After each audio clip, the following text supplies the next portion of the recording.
എല്ലാവർക്കും സുഖാണെന്ന് വിശ്വസിക്കുന്നു. സംസ്ഥാനത്ത് 2 മാസത്തെ ക്ഷേമ പെൻഷൻ അറിയിപ്പുകൾ ഇങ്ങനെയാണ്. ജൂലൈ പെൻഷൻ വിതരണം 2000-ന് ശേഷം ഓഗസ്റ്റ് പെൻഷൻ 4000 രൂപ ലഭിക്കും.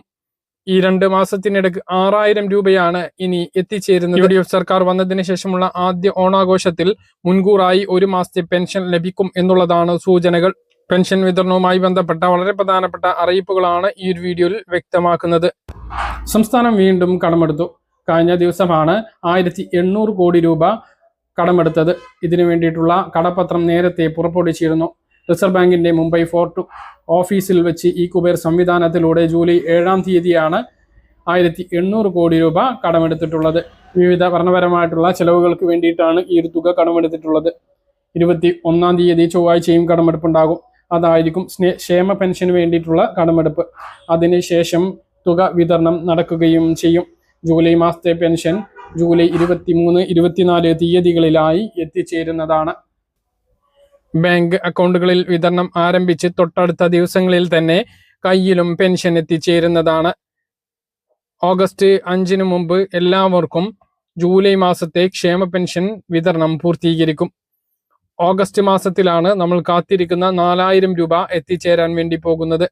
UDF സർക്കാർ അധികാരത്തിൽ വന്നതിന് ശേഷമുള്ള ആദ്യ ഓണാഘോഷമായതിനാൽ തന്നെ മുൻകൂറായി അഡ്വാൻസായി 1 മാസത്തെ ക്ഷേമ പെൻഷൻ നൽകാൻ സാധ്യതയുണ്ട്.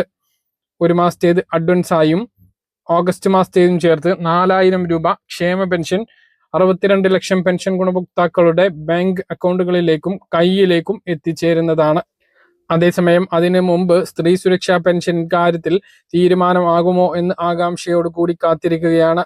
അടുത്ത ബജറ്റ് വരെ അത്തരത്തിലൊരു തീരുമാനം ഉണ്ടാകില്ല എന്നുള്ള അറിയിപ്പാണ് ഭൂരിഭാഗം ഭാഗങ്ങളിൽ നിന്നും വരുന്നത്. പ്രവാസി ക്ഷേമ പെൻഷൻ വിതരണം ഇപ്പോൾ 3 മാസത്തെ കുടിശ്ശികയുണ്ട്. പിണറായി സർക്കാരിന്റെ അവസാന സമയത്തും ഉണ്ടായിരുന്നതുപോലെ തന്നെയാണ് അവസാന സമയങ്ങളിൽ പെൻഷൻ കുടിശ്ശിക 2-3 മാസങ്ങളിലായി വന്നു. അത് ഈ ഒരു സമയത്തും തുടരുകയാണ്. അതിനൊരു തീരുമാനം ഉണ്ടാകും എന്നാണ് നമ്മൾ പ്രതീക്ഷിക്കുന്നത്. പെരിന്തൽമണ്ണ MLA നജീബ് കാന്തപുരം സഭാ സമ്മേളനത്തിൽ വെച്ച് ഇതിനൊരു സബ്മിഷൻ അവതരിപ്പിക്കുകയും പ്രവാസി പെൻഷൻ കൃത്യമായി വിതരണം ചെയ്യുകയും പെൻഷൻ വർധനവ് വേണമെന്നും ആവശ്യപ്പെട്ടിരുന്നു. അനുഭാവപൂർവ്വം അത് പരിഗണിക്കാമെന്ന് മുഖ്യമന്ത്രി അന്ന് ഉറപ്പ് നൽകിയിരുന്നു.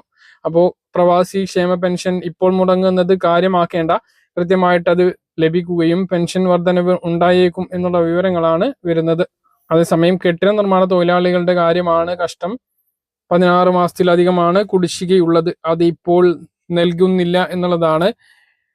UDF സർക്കാർ, അതായത് ഉമ്മൻചാണ്ടി ഭരിച്ചിരുന്ന കാലത്ത് 2000 കോടിയൊക്കെ ബാലൻസ് ഉണ്ടായിരുന്ന ഒരു ക്ഷേമ ബോർഡായിരുന്നു പ്രവാസി ക്ഷേമ ബോർഡ്.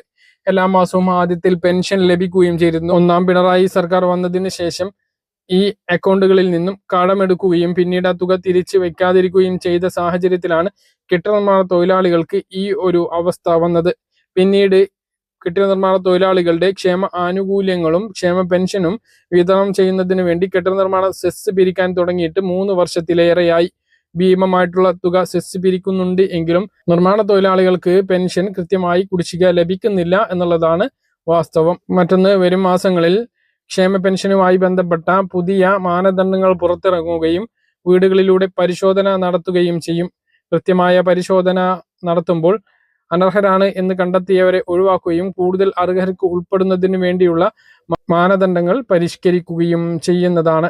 AC, ഫ്ലോറിംഗ് ഉൾപ്പെടെയുള്ള ആധുനിക സൗകര്യങ്ങളും വീട്ടിലെ ചെറിയ കാറും 2000 സ്ക്വയർ ഫീറ്റിന് മുകളിലുള്ള വീടിൽ ചെറിയ ഇളവുകളും ഏക്കറിലധികം ഭൂമിക്കും ഇളവുകൾ ലഭിച്ചേക്കാനുള്ള സാധ്യതയുണ്ട്.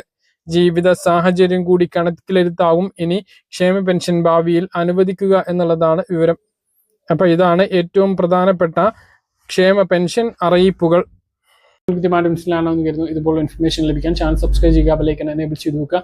മറ്റൊരു വീഡിയോയുമായി നമുക്ക് വീണ്ടും കാണാം. ദൂരേക്കും ബൈ.